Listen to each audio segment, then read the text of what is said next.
Trèves et moi sommes montés dans la voiture et sommes partis. Sur le chemin de la maison de Gino, nous n'avons presque rien dit. Quand nous sommes arrivés, il a dit « Tu veux boire quelque chose ?» Je n'en ai pas vraiment envie. Je vais rentrer chez moi et surveiller la maison pour voir à quelle heure ils rentreront. Et toi, tu sors avec elle ce soir ? A demandé Trèves.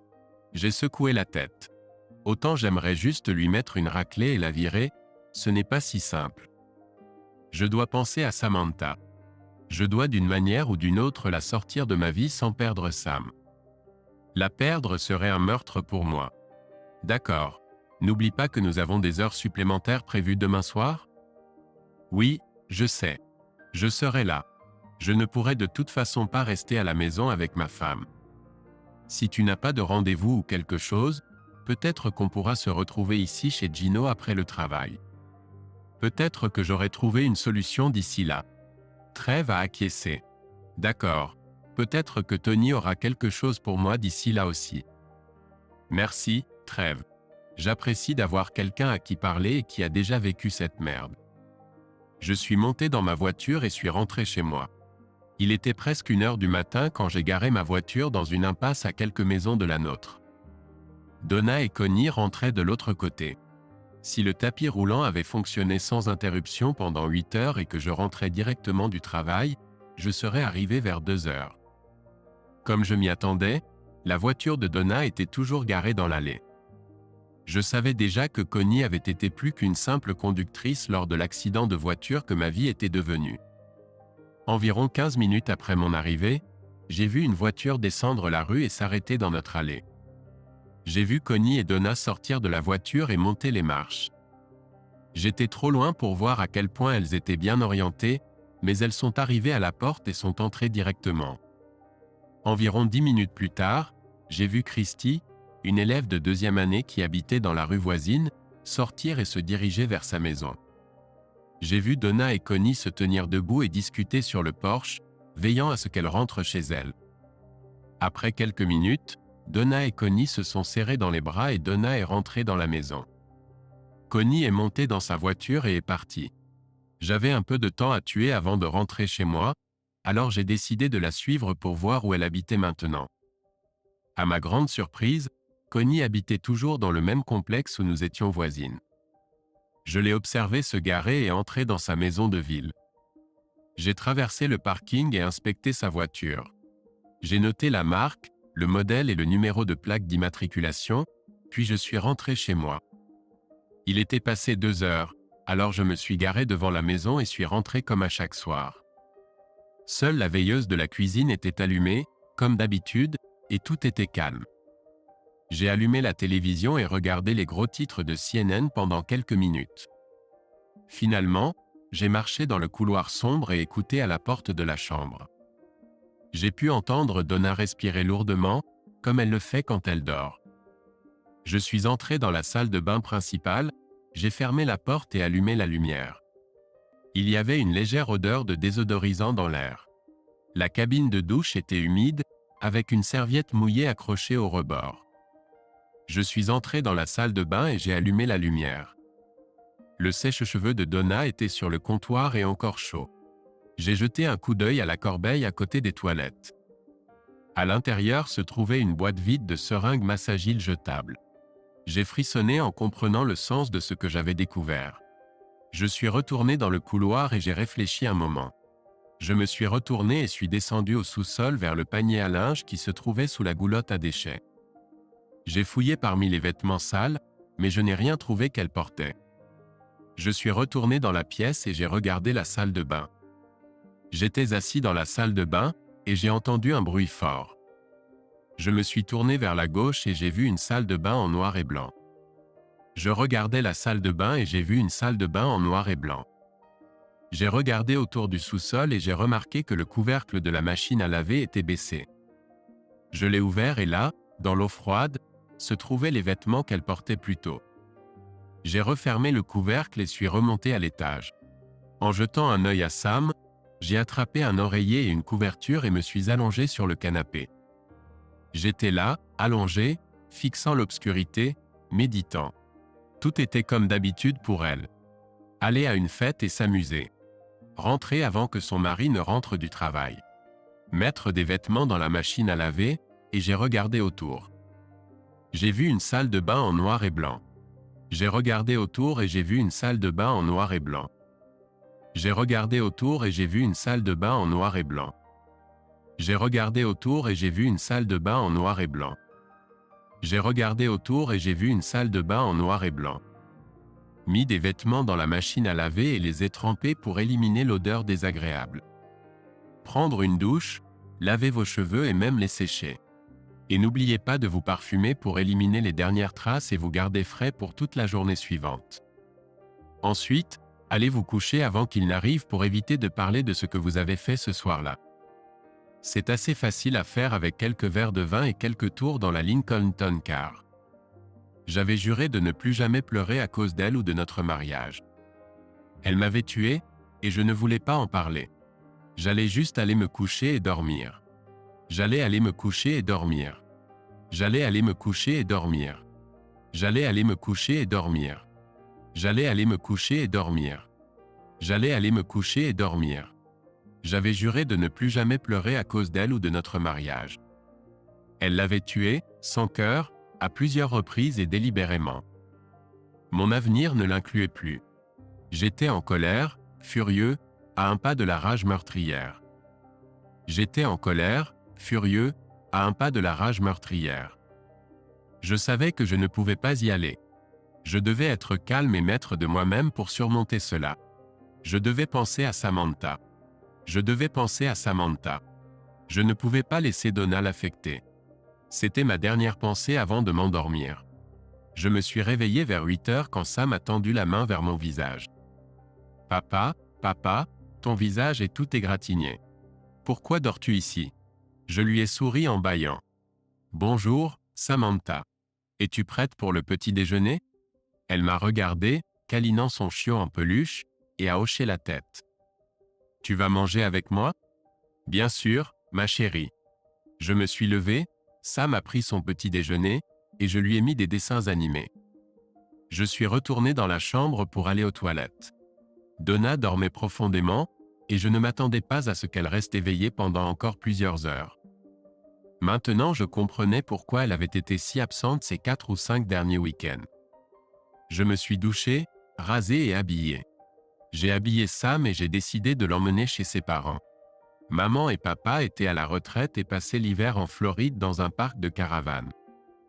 Ils venaient de revenir au Michigan il y a un mois.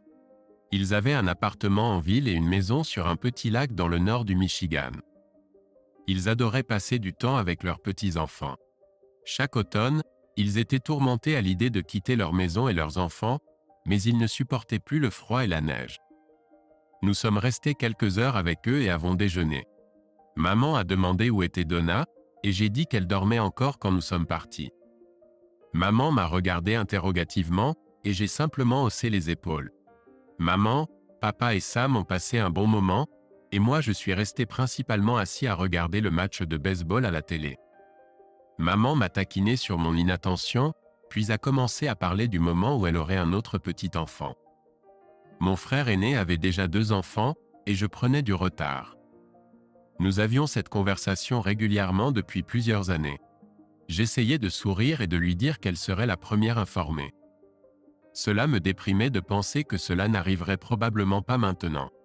Il était temps pour moi de partir travailler, alors Sam et moi avons embrassé maman et papa en leur disant au revoir, puis nous sommes rentrés à la maison. Donna était assise à la table de la cuisine avec une tasse de café et lisait le journal quand nous sommes rentrés. Sam est accouru pour lui faire un câlin en disant « Maman, on est allé chez mamie et maman et on a déjeuné avec eux et tout. » Et tout, était la façon préférée de Sam de terminer une phrase. Donna n'a pas souri mais a simplement dit « C'est gentil, Samantha. » Et m'a lancé un regard perçant. « Tu aurais pu me le dire ou laisser une note. » J'ai simplement répondu « J'aurais pu, mais je ne l'ai pas fait. » Puis je suis allé dans la chambre pour me changer pour le travail. Elle m'a suivi dans le couloir et m'a demandé d'un ton agressif « Qu'est-ce que ça veut dire ?» Ça veut dire que ça ne t'aurait pas dérangé si je l'avais fait.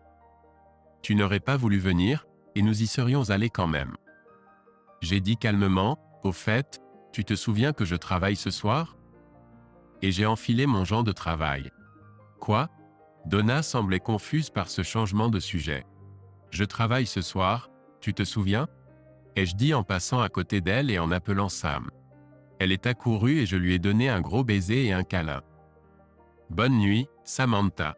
Sois sage pour ta maman, d'accord? Sam hocha la tête et sourit, et j'ignorais catégoriquement Donna. Je me retournai, marchai vers la porte et les regardai tous les deux. Je vous verrai demain matin. Et fermai la porte. Le regard sur le visage de Donna était un mélange de colère, de frustration et peut-être d'anxiété. Chaque fois que je partais travailler, je m'assurais toujours de lui dire au revoir avec un baiser. Maintenant, c'était du passé. Alors que je me préparais pour mon service, Trèves passa et demanda « Comment ça s'est passé hier soir ?» Je haussai simplement les épaules et répondis « Aussi bien que je m'y attendais. » « Je t'en parlerai au dîner. » « Bien, j'ai aussi des nouvelles de Tony. » Plus tard, alors que nous étions assis à table et que nous mangions, je lui racontai comment la soirée s'était déroulée et ce que j'avais appris sur le fait qu'elle travaillait sur sa couverture.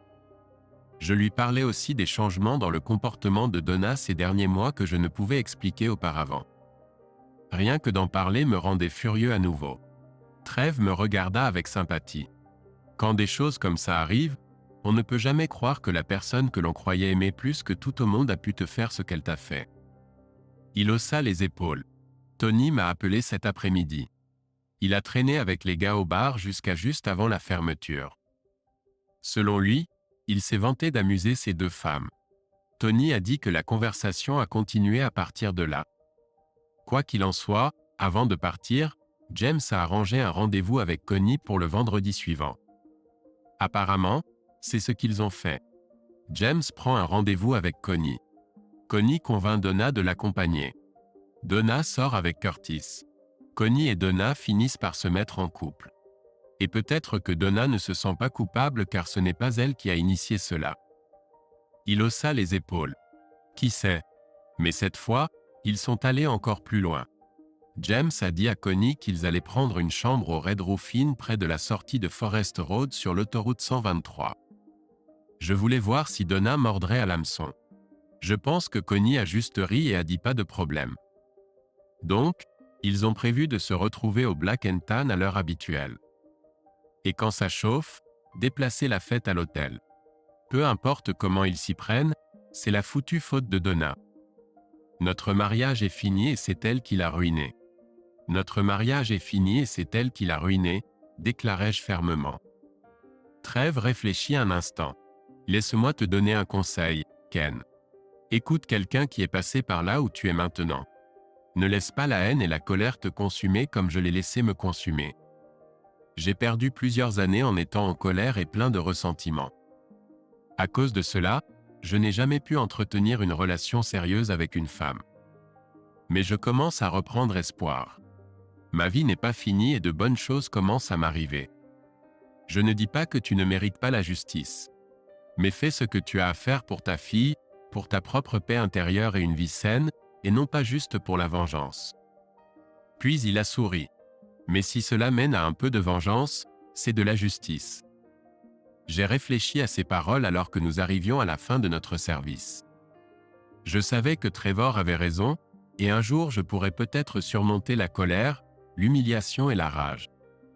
Mais pour l'instant, c'était impossible de l'oublier. Les coupables devaient payer pour avoir ruiné ma vie. Leurs actes devaient avoir des conséquences. En considérant tout ce que je savais sur la situation, une idée m'a traversé l'esprit. Si je parvenais à mener cela à bien, je pourrais obtenir justice, et Donna serait partie au moins assez longtemps pour mettre de la distance entre elle, Sam et moi.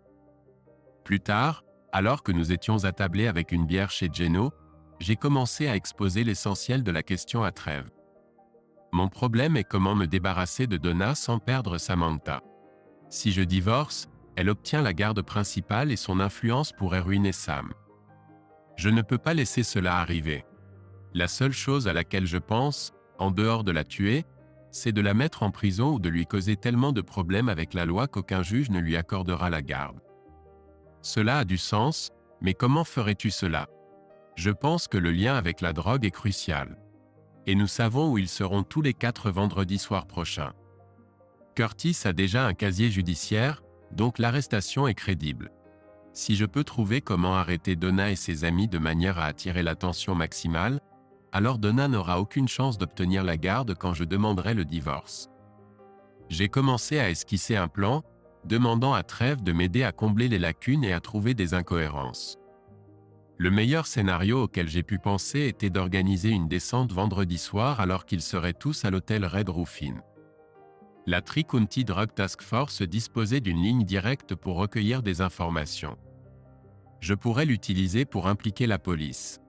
Pour que l'arrestation entraîne des accusations graves de crime, je devais placer les drogues en quantité telle qu'il était évident qu'elles n'étaient pas destinées à un usage personnel. Je devais les placer dans n'importe quelle voiture garée à l'extérieur de l'hôtel. Si Donna et Connie suivaient leur pratique habituelle, ce serait la voiture de Connie. Si aucune des femmes ne conduisait, ce devait être la voiture de Curtis. Je téléphonerais alors à la hotline et lancerais une arrestation. Le plus grand risque pour moi était de ne pas me faire prendre lors de la remise et de ne pas être d'une manière ou d'une autre entaché par l'enquête ultérieure. Et le temps serait essentiel. Alors, qu'en penses-tu, Trev? C'est assez ambitieux, Ken. Veux-tu vraiment aller aussi loin? Dit-il lentement. Je ne vois pas d'autre solution. Et je veux qu'il brûle, Trev, dis-je avec détermination. D'accord, je vais jouer le jeu. Tout d'abord, obtenons les preuves. Nous connaissons tous les deux une demi-douzaine de contacts qui travaillent à l'usine, mais obtenir la quantité dont tu as besoin coûtera cher. J'ai acquiescé. J'ai prévu cela. Depuis que Donna a commencé à travailler il y a 2 ans, j'ai commencé à mettre de côté toutes mes heures supplémentaires sur un compte séparé dans une autre banque. Je prévois de les utiliser pour un acompte sur une maison ou quelques acres de terrain à la campagne. Je voulais surprendre Donna. On dirait que je n'aurai plus besoin de cet argent. J'ai plus de $8 000 dessus. Il a acquiescé. Bien, alors l'argent ne pose pas de problème. Mais j'ai besoin d'aide pour obtenir des preuves. Si ma femme s'avère être impliquée dans le trafic de drogue et que quelqu'un découvre ce que j'ai acheté, cela causera certainement l'alarme. Je sais que c'est beaucoup demandé, mais peux-tu m'aider? Il a réfléchi un moment. Oui, je connais 4 ou 5 personnes en qui j'ai confiance pour garder le silence. Il faudra que je répartisse les achats entre eux pour que le nombre soit raisonnable. J'ai acquiescé. Je pense que tout le reste est trivial, sauf une chose. J'aurai besoin d'un alibi pour vendredi soir, ou du moins une partie de la soirée de vendredi, pour pouvoir déposer quelque chose et appeler la police. Ce serait idéal si je pouvais travailler sur la chaîne de montage. Mais si je pars en vacances, cela enlèverait mon alibi. Je sais que des gens se faufilent de temps en temps, mais cacher mon absence de la station serait impossible, et je sais que le contremaître ne manquerait pas de le remarquer. Trev est resté silencieux quelques instants, puis a ri. J'ai trouvé. Je vais parler au délégué syndical pour organiser une réunion syndicale vendredi soir afin de discuter des changements des règles de travail pour les prochaines négociations de contrat. Les représentants syndicaux invitent toujours quelques personnes de la base. Je demanderai au contremaître de t'autoriser à être l'un des représentants de la base. Il ne pourra pas refuser. Il devra juste trouver une personne de plus des autres stations. La réunion commencera juste après la pause déjeuner. Tu pourras sortir par la porte comme si tu allais chercher une pizza et ne pas revenir. Les réunions ne se terminent généralement qu'à la fin du service, et je suis sûr que je pourrai pointer ta feuille de temps sans que personne ne le remarque. Il semble que cela pourrait fonctionner. Je vais apporter l'argent au travail lundi. Est-ce que cela te laissera suffisamment de temps pour obtenir ce dont j'ai besoin? Oui, je pense. Merci, et pourrais-tu t'assurer que Tony ne commence pas à s'en prendre à James et Curtis sans nous dire ce que nous pensons? Je ne veux pas qu'il s'énerve à cause de ça. Trev rit. Je ne pense pas qu'il voit ça comme un problème, mais je vais lui en toucher un mot. Je veux aussi savoir ce qu'il peut découvrir d'autre sur leur projet de vendredi soir. À ce moment-là, il était presque l'heure pour le syndicat de commencer. Je vais devoir aller au syndicat et récupérer l'argent. Les projets du vendredi soir. À ce moment-là, il était presque 1h du matin, donc nous avons fini nos bières et quitté le bar. En rentrant chez moi, je me demandais comment j'allais pouvoir garder mon calme pendant une autre semaine. Sachant comment Donna intimidait Samantha et moi, j'étais de plus en plus impatient. Comment pouvait-elle si ouvertement et si souvent manquer de respect à quelqu'un qu'elle aimait? Pensait-elle vraiment être intouchable? Que cela ne se saurait jamais. Cela m'a demandé un énorme effort de ne pas laisser transparaître que je savais qu'elle nous manipulait toutes les deux. En rentrant chez moi, j'ai été surpris de trouver les lumières encore allumées dans la maison. J'ai trouvé Donna endormie sur le canapé, la télévision était encore allumée, et quelques bougies parfumées brûlaient à côté d'un verre de vin vide sur la table basse. J'ai ramassé son verre, éteint la télévision, soufflé les bougies et suis allé dans la cuisine. Sur la table, j'ai trouvé une bouteille de vin presque vide. Je l'ai versée dans l'évier et suis allé la jeter à la poubelle. En le faisant, j'ai trouvé une autre bouteille vide là. Maintenant, je devais m'arrêter pour y réfléchir. Je n'avais jamais vu Donna boire seule et encore moins en grande quantité. Quand je suis allé mettre son verre dans le lave-vaisselle, j'ai découvert un autre verre sale. Je l'ai sorti et l'ai examiné de près. Une trace de rouge à lèvres était clairement visible sur le bord. Je suis retourné à la poubelle et ai sorti une autre bouteille vide pour l'examiner. Il semblait y avoir des mégots de cigarettes à l'intérieur. Cette pensée m'a encore plus mis en colère.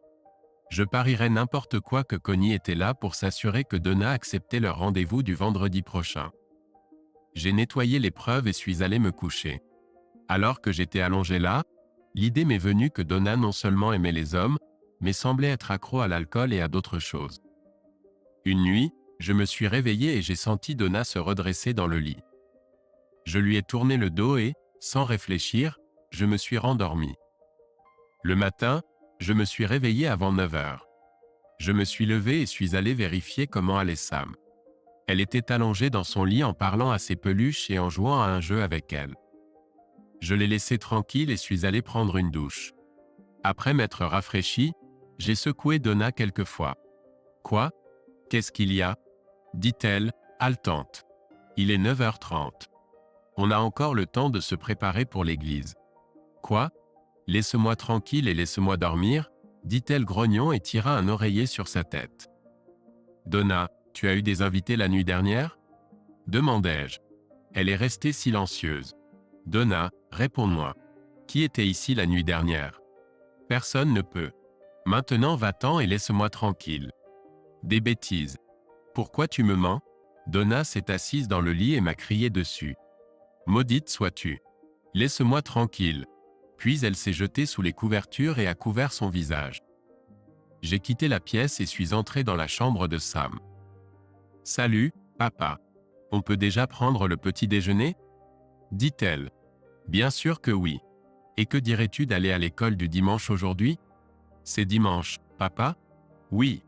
Alors prenons le petit déjeuner, ensuite habillons-nous et allons à l'église. » « D'accord. » Sam hocha la tête avec enthousiasme. « D'accord.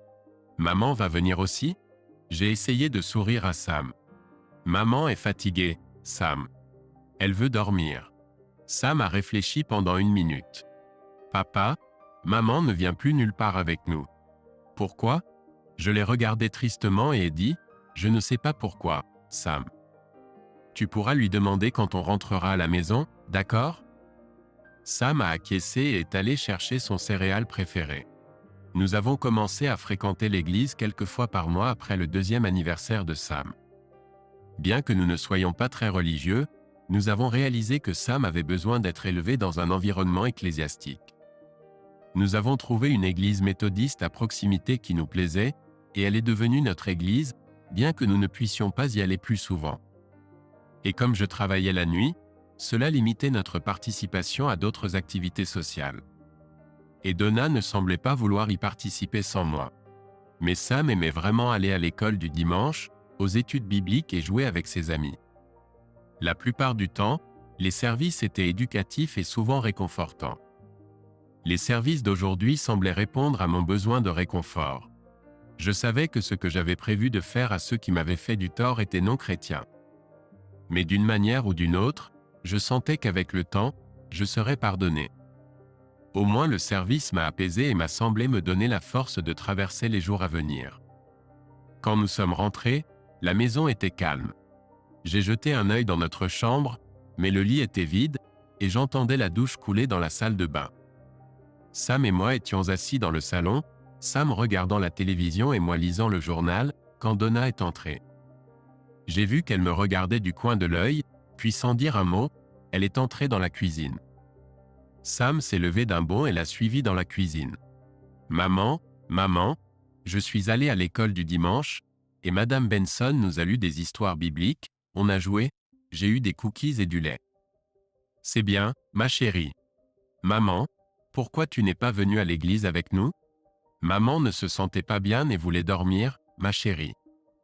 Il y eut un silence pendant quelques instants, et j'imaginais Sam réfléchir à cela. « Maman, pourquoi tu n'aimes plus sortir avec nous ? » « C'est assez, Samantha. Je t'ai dit que je ne me sens pas bien. Maintenant va regarder la télé, a dit Donna d'un ton sec. Sam est retournée lentement dans le salon.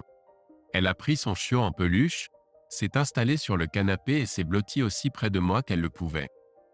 Elle fixait simplement la télé et ne disait rien. Mon cœur se serrait de compassion pour elle. Tout ce qu'elle voulait, c'était l'attention de sa mère, et Donna était trop absorbée dans ses jeux pour le remarquer. Les derniers vestiges d'incertitude sur ce que j'allais faire ont disparu.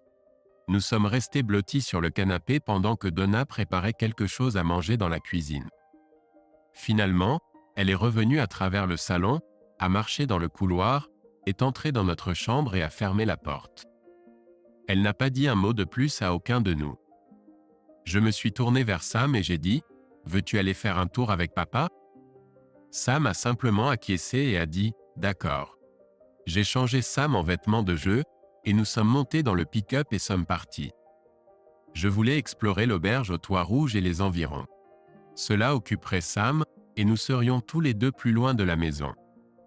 La sortie de la route forestière se trouvait juste à la limite de la ville. Si vous rouliez vers l'est depuis l'autoroute, l'auberge au toit rouge serait sur la gauche, et le motel Best Western serait sur la droite. La route se terminait à une intersection, de l'autre côté de laquelle se trouvaient des champs de maïs et un haras. Sam était ravi en voyant les chevaux avec les poulains de cette année qui s'amusaient dans les champs. J'ai quitté la route et laissé Sam sortir de la voiture pour se tenir le long de la clôture et regarder. Alors qu'elle riait et applaudissait en regardant les acrobaties des chevaux, j'ai sorti des jumelles du compartiment à gants et observé l'auberge. Le parking était partiellement caché de la route par une rangée de grands pins.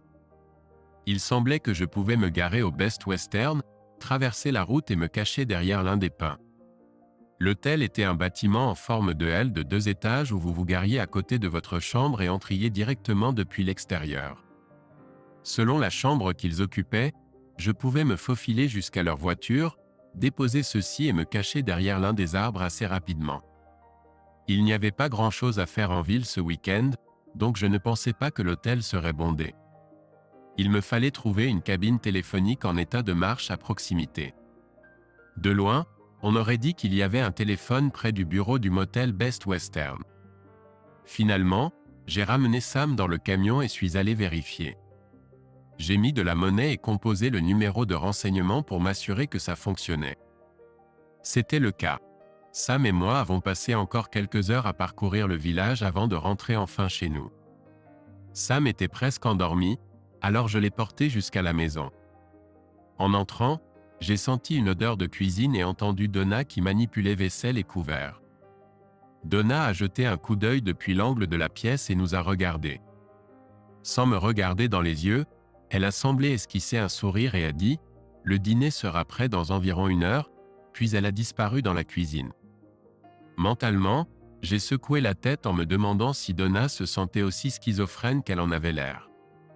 J'ai porté Sam dans sa chambre et l'ai couchée. Elle s'est recroquevillée et a fermé les yeux.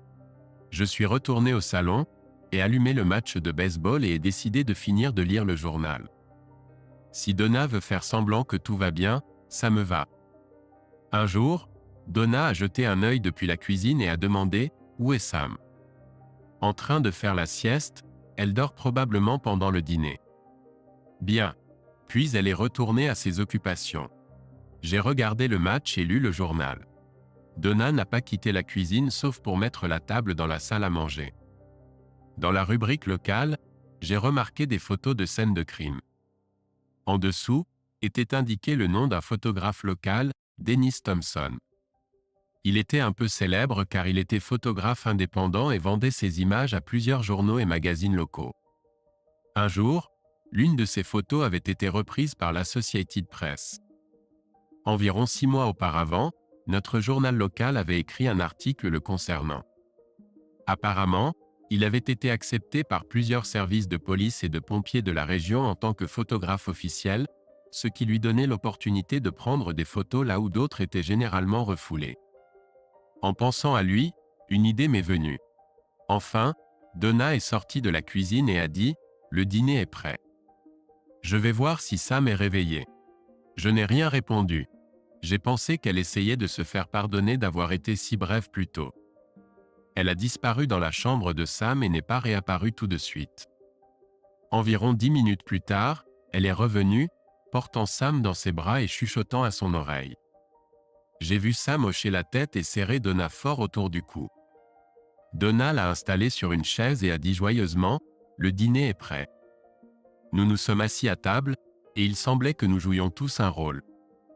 Donna faisait semblant que tout allait bien, qu'elle était heureuse et satisfaite. Je faisais semblant de croire à son jeu, et Sam faisait semblant que sa mère ne lui avait pas fait de peine. Nous avons parlé superficiellement du travail et de l'école. Finalement, je me suis menti à moi-même. J'ai dit que j'allais m'inscrire à des cours le jour de son congé cette semaine. L'idée d'être seul avec elle toute la journée me dépassait. La soirée était un dimanche soir typique. Nous avons joué avec Sam, regardé la télévision et lu un peu. Quand il a été l'heure d'aller au lit, j'ai fait semblant de m'intéresser au film, et Donna est allée se coucher seule. Le lendemain, j'ai commencé mes préparatifs pour la semaine. J'ai décidé qu'il fallait poser les bases pour la ligne d'assistance. Je me suis dirigé vers la cabine téléphonique devant le magasin 7-11 dans la rue voisine. En couvrant le combiné avec un morceau de mousseline, j'ai composé le numéro de la ligne d'assistance. Ma voix était plus basse que d'habitude, et quand l'opératrice a répondu, j'ai dit que je voulais signaler un crime et savoir comment fonctionnait la ligne d'assistance. Elle m'a dit de choisir un mot-code ou une séquence de chiffres et que mes informations seraient enregistrées sous ce code. S'il y avait une récompense pour les informations, l'argent serait versé à l'informateur qui possédait ce code. Elle a également dit que pour des raisons légales, tous les appels seraient enregistrés. J'ai dit, un achat est prévu pour vendredi soir dans un motel du côté Est. L'acheteur est un agent correctionnel. Le vendeur a un casier judiciaire pour des délits liés à la drogue. Je rappellerai plus tard pour plus d'informations. Puis j'ai raccroché. Je me suis dit qu'il serait intéressé par cela. Je fournirai plus d'informations par téléphone plus tard dans la semaine. J'ai également trouvé le numéro de téléphone du photographe, Dennis Thompson. J'ai composé son numéro et suis tombé sur son répondeur. Le message que j'ai laissé disait « J'ai des informations selon lesquelles il y aura une opération de saisie de drogue organisée par la Tri-County Task Force dans un motel du côté Est vendredi soir. Si cela vous intéresse, je vous rappellerai à 4 heures aujourd'hui pour plus de détails. » Plus tard, à l'heure convenue, je l'ai rappelé depuis notre téléphone fixe et j'ai à nouveau déguisé ma voix. J'ai laissé un message à propos de la saisie de drogue vendredi soir, ai-je dit. Oui, j'ai bien reçu votre message. J'ai contacté Tri-County et ils ont dit qu'ils n'avaient rien de prêt. Je leur donnerai plus d'informations plus tard. L'acheteur est un employé de la prison correctionnelle d'État. J'entends dire qu'il vend de la drogue à l'intérieur de la prison aux détenus. Si l'affaire se concrétise, tu pourras obtenir des photos et un article. Et comment tu t'appelles ? Belle tentative, mais je préfère rester anonyme. D'accord, si les informations se vérifient, je pourrais être intéressé. Non, je te rappellerai en fin de semaine et je te donnerai des détails au fur et à mesure qu'ils seront disponibles. Je vais appeler ce numéro. J'ai ensuite raccroché. Comme d'habitude, je me suis présenté au travail. Pendant le déjeuner, Trèves et moi nous sommes rencontrés et avons échangé des informations. Je lui ai parlé de samedi soir et de comment je pensais que Connie était là pour piéger Donna lors de leur rendez-vous vendredi soir. Je lui ai aussi donné 3000 en espèces. Je lui ai également parlé de mes appels à la ligne d'assistance et aux photographes. Il a ri quand je lui ai parlé de Dennis Thompson. Ces gars-là sont comme des pitbulls. Tu les lances sur une histoire et ils ne lâchent pas prise. C'est ça. Je veux que le plus de lumière possible soit projetée sur Donna et ses amis. Je suis sûr que l'histoire de l'officier correctionnel suscitera de l'intérêt. Oh oui, rien de tel que la corruption et la drogue pour une bonne histoire. J'ai hoché la tête. Peut-être que je peux faire quelque chose à ce sujet aussi avant vendredi. Est-ce que 3000 $ suffisent pour obtenir ce dont nous avons besoin? Bien plus que suffisant. J'ai aussi parlé à Tony hier soir. Il m'a dit de ne pas m'inquiéter pour lui. Il ne perdra pas de sommeil pour ce qui arrive à Curtis et James. Il m'a aussi dit qu'il sait où Curtis traîne après le travail quelques jours par semaine. C'est la taverne de l'aéroport près de l'entrepôt UPS. Il a dit qu'il passe devant presque tous les jours et s'il voit la voiture de Curtis garée sur le parking, il s'arrête pour voir ce qu'il fait. D'accord, merci pour tout, Trev. Mardi était le jour de congé de Donna. Je suis parti vers l'heure où elle se levait et je lui ai dit que j'allais à l'université pour m'inscrire. Au lieu de cela, j'ai conduit dans une banlieue de Détroit où je savais qu'il y avait quelques magasins. J'ai acheté quelques paquets de papier à cigarettes et un porte-cigarettes. Je suis rentré à temps pour aller chercher Sam à la maternelle et dîner avant de partir travailler. Pendant mon service, Trev et moi avons eu une brève conversation. Il m'a dit qu'il était prêt pour la réunion syndicale de vendredi. Le contremaître savait que j'y assisterais. Je lui ai demandé où en était l'obtention de ce dont nous avions besoin. Il a dit qu'il aurait la plupart des choses d'ici mercredi soir et que ce n'était pas un problème.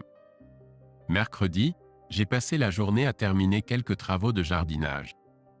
J'ai aussi utilisé cette journée pour chercher des avocats spécialisés en divorce. J'ai appelé plusieurs personnes pour me renseigner sur la disponibilité et les frais sans donner mon nom.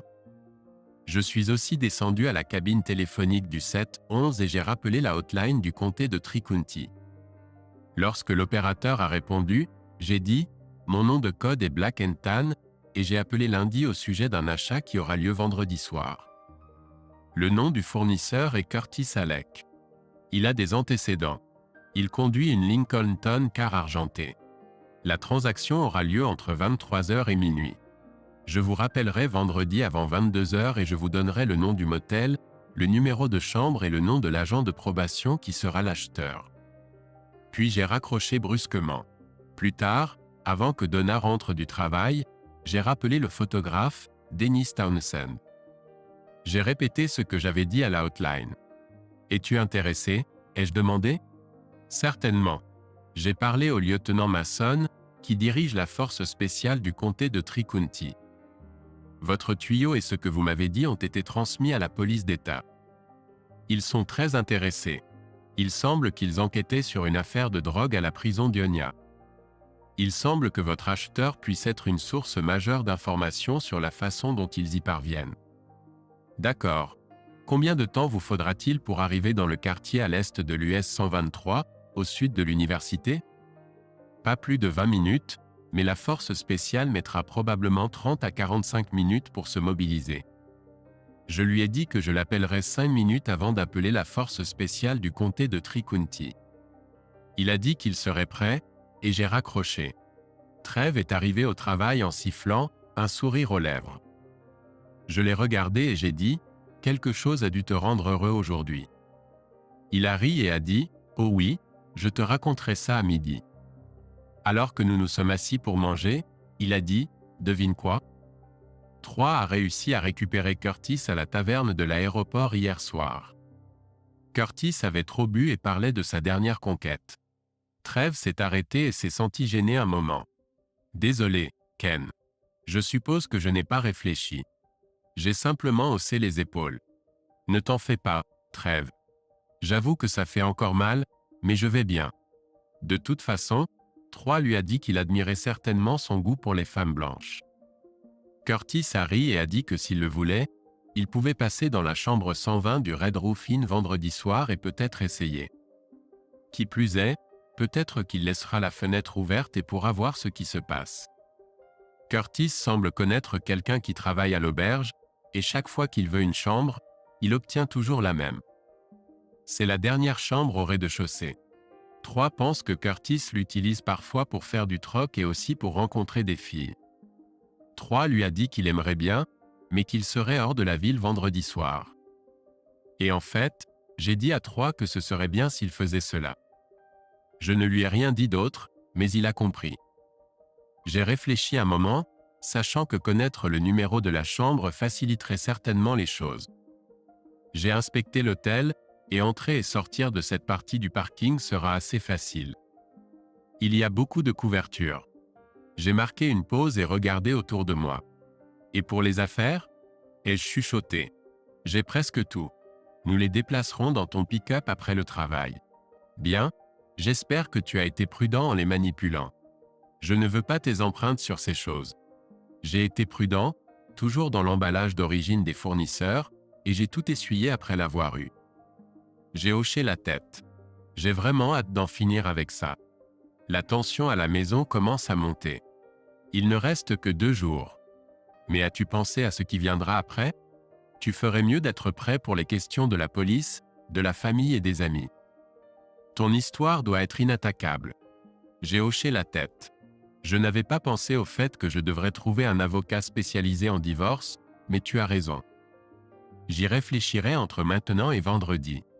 J'ai passé une partie de la matinée de jeudi à prendre des notes sur les scénarios possibles et comment ils devraient se dérouler, quelle devrait être ma réaction dans chaque cas. Je voulais agir de manière inattendue, mais ne pas être pris au dépourvu. Le soir après le travail, je les ai discutés avec Trèves, écouté ses suggestions, et inclus celles que je jugeais appropriées à ma personnalité et ma situation. J'ai également dressé une liste de tout ce dont j'avais besoin pour vendredi soir et la séquence des choses que je devais accomplir. Les derniers jours à la maison ont été routiniers, mais stressants. Je n'ai fait aucun effort pour embrasser Donna en lui disant au revoir ou la saluer comme nous le faisions habituellement. Si elle me coinçait, je n'essayais pas de l'éviter, mais je ne montrais pas non plus d'enthousiasme. Donna ne m'a pas donné de signaux indiquant qu'elle voulait faire l'amour à un moment donné, et je n'ai pas non plus montré d'initiative. Nos conversations étaient brèves et superficielles. De temps en temps, je pensais remarquer une expression perplexe sur son visage, comme si elle essayait de comprendre ce qui n'allait pas. Donna allait travailler tous les jours, et Sam allait à la maternelle. Je récupérais Sam à l'école et cuisinais généralement le dîner ou prenais à emporter pour que nous 3 mangions avant que je parte travailler. Chaque soir après le travail, je rentrais directement chez moi et je ne traînais pas dans les bars. Je n'ai jamais trouvé de preuve supplémentaire que Connie était près de moi, mais j'ai pensé que les deux étaient au téléphone. Jeudi soir, avant que je ne sorte, Donna a mentionné en passant qu'elle devait retrouver ses amis, Josie et Mary, pour dîner vendredi soir. J'ai simplement acquiescé et suis parti travailler. Enfin vendredi est arrivé, je me suis levé tôt et ai commencé à me préparer dès que Donna et Sam sont partis. J'ai fouillé dans un tiroir de matériel hospitalier que Donna avait accumulé au cours des dernières années. J'ai enfilé une paire de gants chirurgicaux de la boîte qu'elle avait et en ai également mis de côté une paire pour ce soir. Elle avait plusieurs sacs avec le logo de l'hôpital qu'elle distribuait à tout son personnel. Donna en utilisait un chaque jour pour transporter ses chaussures de travail et son sac à main au travail. J'ai choisi un vieux sac usagé et ai nettoyé les déchets qu'elle y avait laissés. Parmi les déchets, j'ai trouvé des reçus de la cafétéria de l'hôpital et en ai délibérément laissé quelques-uns au fond du sac. J'ai récupéré un sac de médicaments du sous-sol où je les avais cachés. J'ai également mis une enveloppe dans le sac avec 500 $ en billets de 100, 50 et 20. Après avoir bien roulé et plié le sac, je l'ai glissé dans mon sac à dos et l'ai placé derrière mon siège dans le pick-up. Pour ajouter du piquant, j'ai préparé quelques petits sachets à mettre dans le compartiment intérieur au fond du sac à main de Donna, sachant qu'elle ne l'utilisait jamais. Ensuite, j'ai transféré les sachets dans un sac plus grand et les caché dans ma serviette. J'ai passé le reste de la journée à nettoyer la maison. J'ai frotté chaque surface qui aurait pu toucher le sac. J'ai dépoussiéré les meubles, passé l'aspirateur sur les tapis et lavé les sols. J'ai récupéré le sac à poussière de l'aspirateur, les gants chirurgicaux que je portais et le sachet. J'ai tout mis dans un sac, je l'ai emporté au magasin 7, 11 du pâté de maison suivant et l'ai jeté à la poubelle. Ensuite, je me suis changé, j'ai pris une douche et j'ai lavé tout ce que je portais. Je ne pouvais pas être trop prudent. Quand l'heure est venue, je suis allé chercher Sam à la crèche. Je me suis assis et j'ai joué avec elle en essayant de me détendre un peu.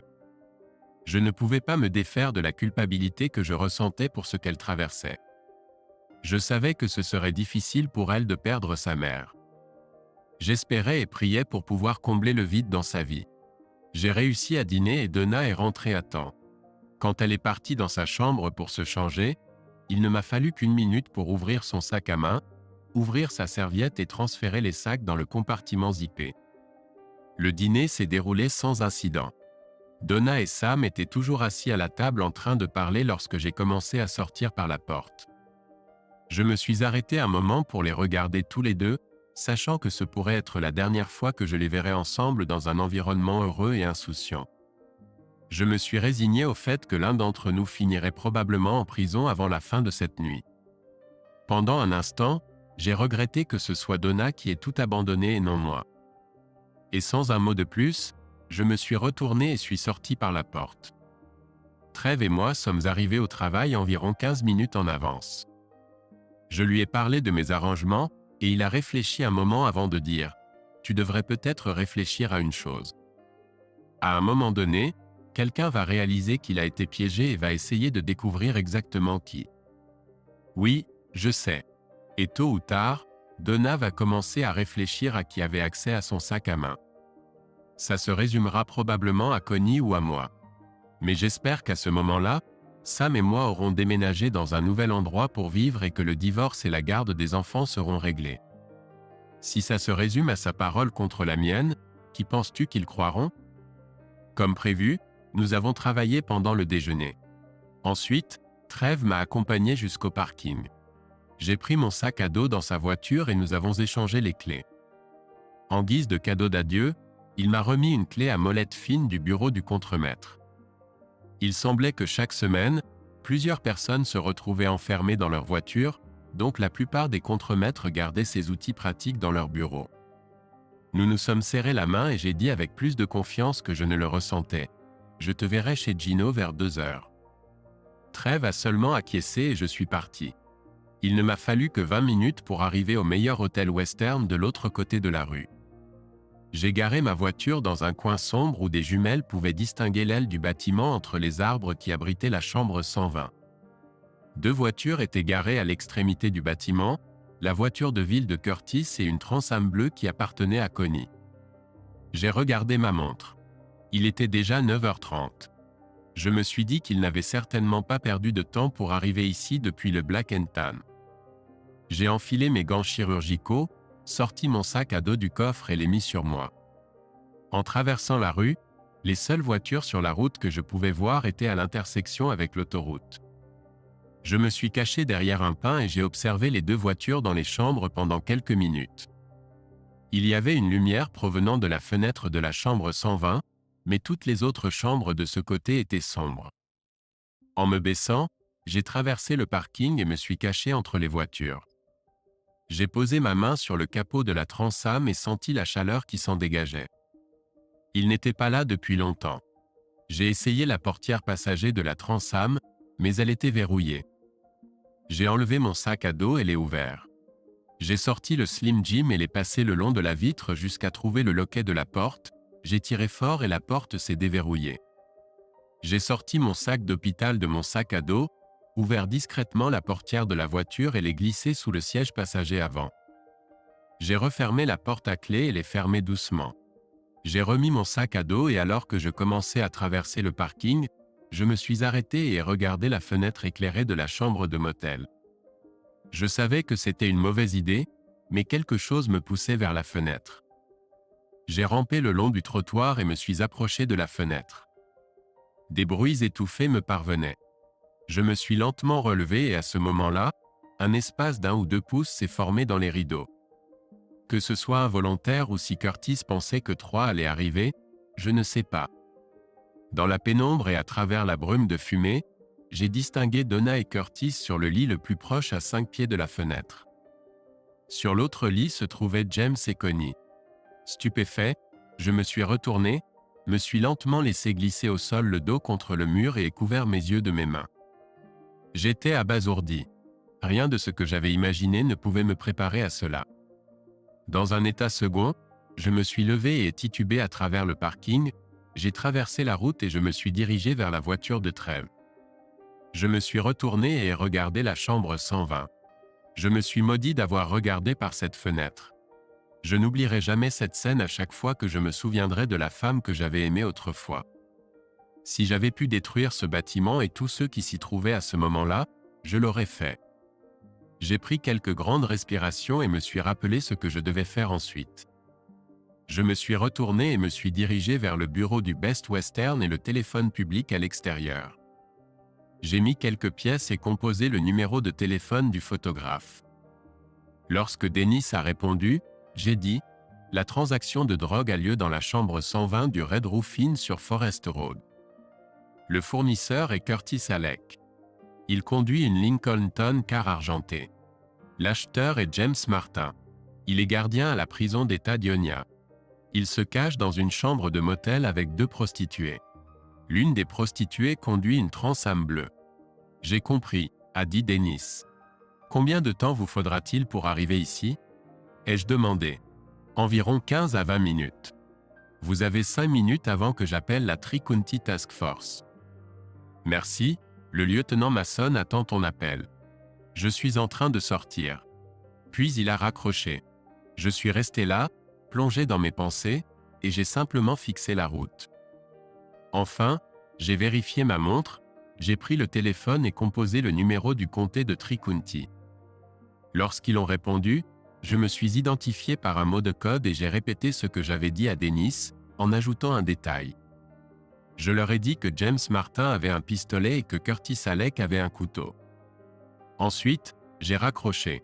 Je suis retourné au bout de la station et je suis allé à ma voiture. J'ai enlevé mes gants et les ai mis dans mon sac à dos.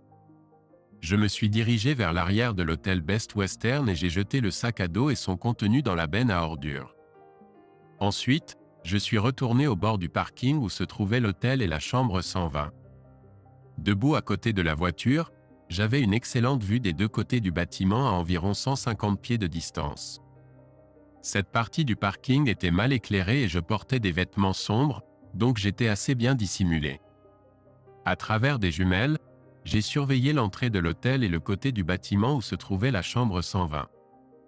Environ 15 minutes plus tard, une voiture s'est garée devant le bureau.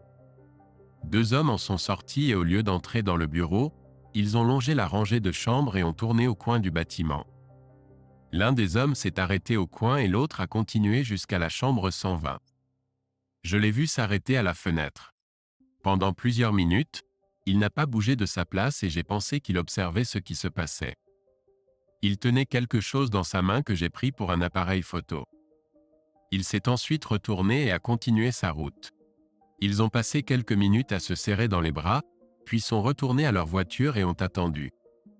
Environ 30 minutes plus tard, 6 voitures banalisées ont roulé sur la route et ont éteint leurs phares en entrant dans le parking. Environ une douzaine d'hommes vêtus de coupe-vent sombres en sont sortis. On pouvait distinguer le mot « police » sur leur dos. J'ai vu un agent entrer dans le bureau et plusieurs autres ouvrir les coffres de leur voiture pour en sortir du matériel. 2 voitures de shérif ont silencieusement emprunté la route Forest et se sont positionnées à chaque extrémité du pâté de maison. Les 2 hommes que j'avais initialement observés se sont approchés de l'un des agents et ont pointé du doigt l'extrémité du bâtiment. J'ai déduit que c'était probablement Dennis Thompson. Environ 6 agents se sont dirigés vers l'extrémité du bâtiment, suivis du photographe. 2 autres agents se sont dirigés vers l'arrière du bâtiment et 2 autres se sont postés à l'entrée du parking. Les 6 officiers ont tourné le coin du bâtiment et se sont approchés d'une fenêtre.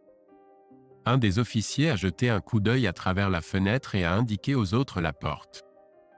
2 officiers, pistolets prêts, se sont positionnés de chaque côté de la porte. Et 2 officiers transportant quelque chose entre eux se sont placés devant la porte. Le photographe semblait avoir pris position juste derrière eux. Même de ma place, j'ai pu entendre quelqu'un crier « Police ». En même temps, les deux officiers devant la porte ont balancé ce qui devait être un bélier en fer contre la porte, qui s'est ouverte avec un bruit sec. Alors que la porte s'ouvrait, j'ai vu l'éclair d'un photographe tenant un appareil photo au-dessus des têtes des officiers. Les 4 officiers se sont précipités dans la pièce, accompagnés de cris et de hurlements. J'ai entendu quelqu'un ou quelque chose frapper le mur, puis tout est devenu silencieux. Je pouvais voir les flashs des appareils photo continuer à l'intérieur de la pièce. Les cris ont laissé place à des jurons et des hurlements, et j'ai entendu un faible cri. Plusieurs autres officiers se sont rapidement rassemblés autour de la pièce, et j'ai vu 2 autres voitures de police avec les gyrophares entrer dans le parking et s'arrêter devant la pièce. Plusieurs policières sont sorties de leur voiture et sont entrées dans la pièce.